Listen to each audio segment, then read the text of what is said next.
The bottom line is you've interviewed everyone. You've looked at all of the evidence. You've done an investigation. What do you think happened here?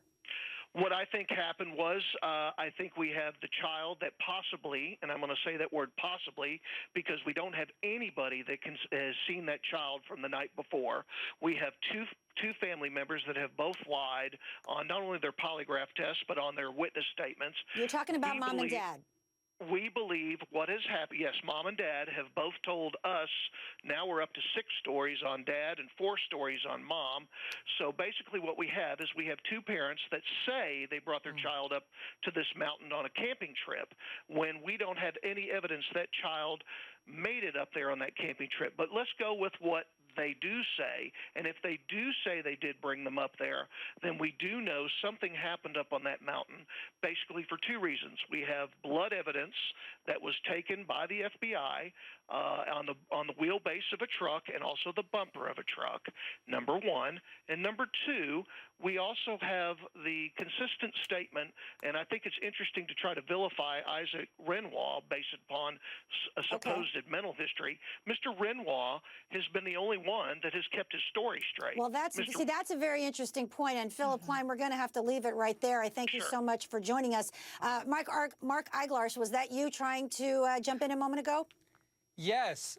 It was a simple question. I wanted to know whether it was in his contract that he can't go around publicly stating his findings. Well, I find this to be kind of inappropriate. Mark, let's talk about this for a quick second, lawyer to lawyer. I don't want to get too wonky here, but listen, investigators normally can't go out and run around and talk about their investigation when they're retained by the defense. But this guy says, I felt I had a moral obligation to do that. I felt that the parents were the ones responsible here. And by the way, they are presumed innocent. They have not been convicted. They have not been charged. I'd never hire him. Suspect. I'd never hire this guy. Okay, I'd never hire him if he turns around and then for his own benefit tells everybody.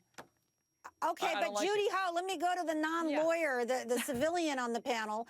I mean, does he have a moral obligation if he thinks a child has, come to a terrible end as a result of a family member? Does he have a moral obligation? Yeah. Well, listen, private investigators are not mandated reporters like us psychologists are when we're treating somebody, but any citizen can make a report if they feel so that they'd have to because of an ethical obligation. So he can argue that. And I think at that point, he'd already been talking to the police and law enforcement, and perhaps he had already let out a lot of information that at that point, the beans had already been spilled, and maybe he just went with it for other reasons as well. But I understand why he felt like he had to say something. Okay, so Yodit, let me go to you. Let's put all of this together now. Forget the investigator for just a moment. Let's put together about what should be the center of this case, which is 2-year-old DeOrr.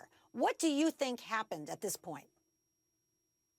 Yodit. Are you talking to me, Lisa? Yes. Oh, okay. Honestly, this investigator just gave us some more information. I had no idea that there was blood evidence. All that I knew was that these 4 individuals brought this kid up to this national forest to have a camping trip, and that's all that we pretty much knew. And then all of a sudden, this kid disappears, and there's not a trace out there of him. Okay, that is all that I knew at this point. Hold on. Philip Klein, back to you. I understand that a cadaver dog made a hit in the camping area, which I understand means there was a scent of death in the camping area. True or false? That is true, and I can release to you tonight we have had 3 areas that are going to need further excavation. Our cadaver dog comes from Trace Sargent from Georgia. She is the best dog in the United States of America as far as cadaver scent is concerned, and we do have 3 positive hits in 3 positive areas, and I believe law enforcement will be following up on that this week. We just returned from Idaho this last week.